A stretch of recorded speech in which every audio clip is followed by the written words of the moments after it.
এই মুহূৰ্তত অসমৰ প্ৰত্যেকগৰাকী জনসাধাৰণলৈ দিবলৈ লৈছো ডাঙৰ খবৰ। আজি হৈছে ২৭ ডিচেম্বৰ। আজি অসমৰ লাখ লাখ দুখীয়াসকললৈ কেইখনমান চৰকাৰী আঁচনি লৈ দিবলৈ লৈছো ডাঙৰ খবৰ।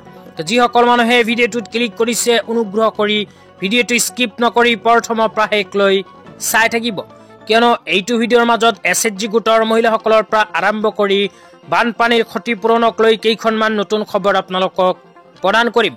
অনুগ্ৰহ কৰি ভিডিঅ'টো স্কিপ নকৰি প্ৰথমৰ পৰা শেষলৈ চাই থাকিব। লগতে মোৰ চেনেলত নতুন হলে প্লিজ চেনেলটো ছাবস্ক্ৰাইব কৰি মোৰ লগত থাকিব। তো বলক ভিডিঅ'টো আৰম্ভ কৰি আজিৰ প্ৰথমটো গুৰুত্বপূৰ্ণ খবৰৰ বিষয়ে বিস্তাৰিত জানি লওক। আজিৰ প্ৰথমটো গুৰুত্বপূৰ্ণ খবৰ হ'ল বানপানীৰ ক্ষতিপূৰণ লৈ। তো আপোনালোকে মোবাইল স্ক্ৰীনত চাব পাৰিছে, চৰকাৰৰ ফালৰ পৰা এনেকুৱা এখন আপডেট প্ৰদান কৰিছে। তো ইয়াতে লিখা আছে চৰকাৰৰ সহায়ৰ হাত ক্ষতিগ্ৰস্তজনলৈ উপশমৰ বাদ, বিকাশৰ 12 দিন। অসম চৰকাৰে বিকাশৰ 12 দিনৰ ভিতৰতে এইবোৰ দুখীয়াসকলক বেংক একাউণ্ট যোগে প্ৰদান কৰিলে ক্ষতিপূৰণ। কোনবোৰ মানুহে লাভ কৰিলে এই বিষয়ত ইয়াতে লিখা আছে ৰাজহ আৰু দুৰ্যোগ ব্যৱস্থাপনা বিভাগ। তাৰপিছত লিখা আছে 2024 বৰ্ষৰ দুৰ্যোগত ক্ষতিগ্ৰস্ত 6,86,487টা পৰিয়াললৈ পোনপটীয়াকৈ সাহায্য প্ৰদান কৰিলে অসম চৰকাৰে।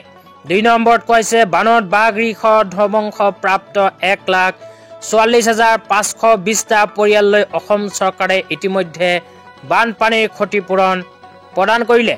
3 নম্বৰত কৈছে ধুমুহাত বাগৃহ ধ্বংস হোৱা 35,147টা পৰিয়াললৈ অসম চৰকাৰে 31.22 কোটি টকা ইতিমধ্যে প্ৰদান কৰিলে। তাৰপিছত কৈছে কৃষি, মীন, পশুপালন আৰু পশু চিকিৎসা খণ্ডত ক্ষতিগ্ৰস্ত 4,08,03টা পৰিয়াললৈ 122.39 কোটি টকা অসম চৰকাৰে বিতৰণ কৰিলে।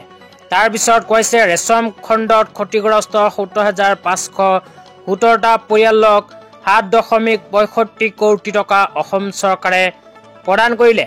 তাৰপিছত একেবাৰে শেষত কৈছে 88,500টা পৰিয়ালক সাজ পোছাক আৰু বাচন বৰ্তন ক্ৰয়ৰ সাহায্য অসম চৰকাৰে ইতিমধ্যে প্ৰদান কৰিলে।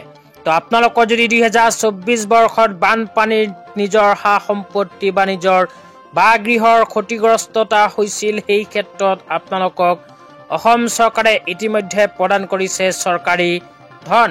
আৰু যিসকল মানুহৰ বেংক একাউণ্টত এতিয়ালৈকে ক্ষতিগ্ৰস্ত টকা সোমোৱা নাই, সেইসকল মানুহেও অতি শীঘ্ৰে নিজৰ বেংক একাউণ্টত লাভ কৰিব চৰকাৰী টকা।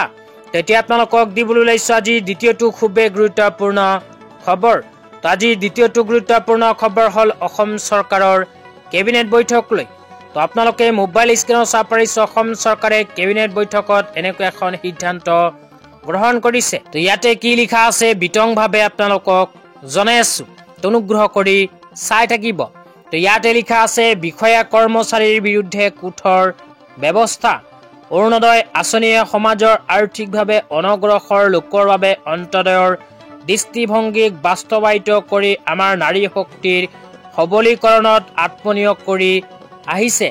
আভ্যন্তৰীণ পৰ্যালোচনাত 683গৰাকী চৰকাৰী কৰ্মচাৰীয়ে অৰুণোদয়ত অবৈধ সুবিধা গ্ৰহণ কৰা দৃষ্টিগোচৰ হৈছে।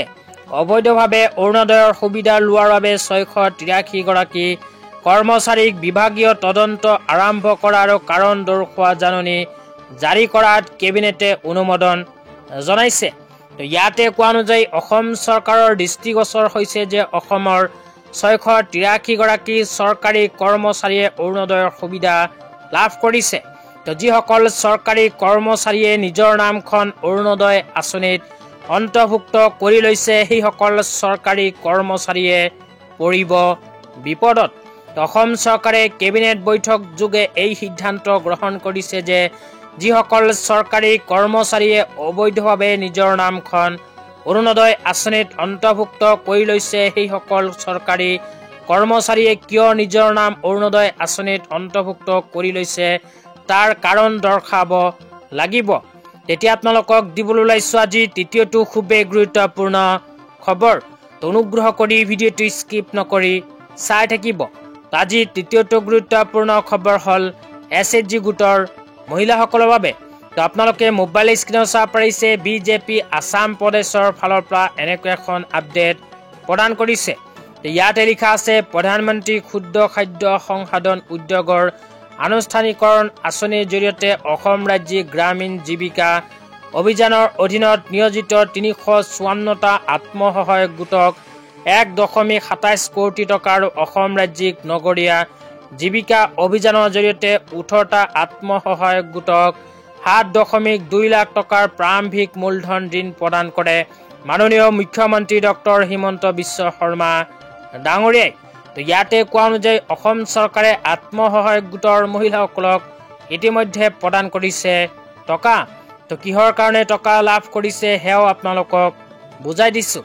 তাৰপিছত লিখা আছে বিকাশৰ 12 দিন শীৰ্ষক অভিলাষী কাৰ্যসূচীৰ অংশ হিচাপে লখিমপুৰবাসীলৈ মাননীয় মুখ্যমন্ত্ৰী ডাঙৰীয়াৰ সুসংবাদ। প্ৰধানমন্ত্ৰী ক্ষুদ্ৰ খাদ্য সংসাধন উদ্যোগ আনুষ্ঠানিকৰণ আঁচনিৰ জৰিয়তে অসম ৰাজ্যিক গ্ৰাম্য জীৱিকা অভিযানৰ অধীনত নিয়োজিত ৩৫৪টা আত্মসহায়ক গোটক ১.২৭ কোটি টকা, অসম ৰাজ্যিক নগৰীয়া জীৱিকা অভিযানৰ জৰিয়তে ১৮টা আত্মসহায়ক গোটক ৭.২ লাখ টকাৰ প্ৰাৰম্ভিক ঋণ প্ৰদান কৰে অসম চৰকাৰে। তো ইয়াতে কোৱা অনুযায়ী SHG গোটৰ মহিলাসকলক অসম চৰকাৰে প্ৰধানমন্ত্ৰী ক্ষুদ্ৰ খাদ্য সংসাধন উদ্যোগ আনুষ্ঠানিকৰণ আঁচনিৰ জৰিয়তে প্ৰদান কৰে ৭.২ লাখ টকা। তো যিসকল আত্মসহায়ক গোটৰ মহিলাসকলে এইখন আঁচনিত আবেদন কৰিছিল সেইসকল আত্মসহায়ক গোটৰ মহিলাসকলে ইতিমধ্যে লাভ কৰিছে টকা। তো লগতে যিসকল আত্মসহায়ক গোটৰ মহিলাসকলে মুখ্যমন্ত্ৰী মহিলা উদ্যমিতা অভিযান আঁচনিৰ ফৰ্ম ফিল-আপ কৰি জমা দিছিল সেইসকল আত্মসহায়ক গোটৰ মহিলাও অতি শীঘ্ৰেই লাভ কৰিব নিজৰ বেংক একাউণ্টত ১০,০০০কৈ টকা। অসম চৰকাৰে ইতিমধ্যে ১০,০০০কৈ টকা প্ৰদানৰ ভেৰিফিকেশ্যনৰ কাম সম্পন্ন কৰিছে। তেতিয়া আপোনালোকক দিবলৈ ওলাইছোঁ আজি চতুৰ্থটো খুবেই গুৰুত্বপূৰ্ণ খবৰ। আজি চতুৰ্থটো গুৰুত্বপূৰ্ণ খবৰ হ'ল গাঁও প্ৰধানসকলৰ বাবে। তো আপোনালোকে মোবাইল স্ক্ৰীনত চাব পাৰিছে গাঁও প্ৰধানসকলৰ বাবে এনেকৈ এখন আপডেট ইতিমধ্যে আমাৰ হাতত আহি পৰিছে।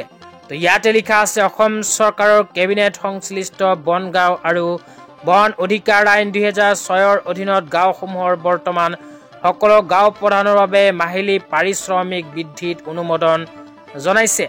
অহা ১ জানুৱাৰী ২০২৫ৰ পৰা প্ৰতিগৰাকী গাঁও প্ৰধানৰ বাবে প্ৰতিমাহে ৯,০০০ টকাৰ পাৰিশ্ৰমিক হিচাপে আগবঢ়োৱা হ'ব। তাৰপিছত লিখা আছে এই পাৰিশ্ৰমিক বন গাঁৱৰ ২৭৮ জন গাঁও প্ৰধান আৰু ৬৬৮ গৰাকী বন অধিকাৰ আইনৰ অধীনস্থ গাঁও প্ৰধানক পৰিশোধ কৰিবলৈ অনুমোদন জনোৱা হৈছে। ষষ্ঠ অনুসূচী এলেকাৰ বাহিৰত এই নিয়ম প্ৰযোজ্য হ'ব। তো ইয়াতে কোৱা অনুযায়ী অসম চৰকাৰে অহা ১ জানুৱাৰী ২০২৫ তাৰিখৰ পৰা গাঁও প্ৰধানসকলক প্ৰদান কৰিব ৯,০০০কৈ টকা। তো ১ জানুৱাৰী ২০২৫ চনৰ পৰা গাঁও প্ৰধানসকলে প্ৰতি মাহতে ৯,০০০কৈ টকা নিজৰ বেংক একাউণ্টত লাভ কৰিব। তো আজি ইমানেই। ভিডিঅ'টো চাই কেনে পালে নিশ্চয় জনাই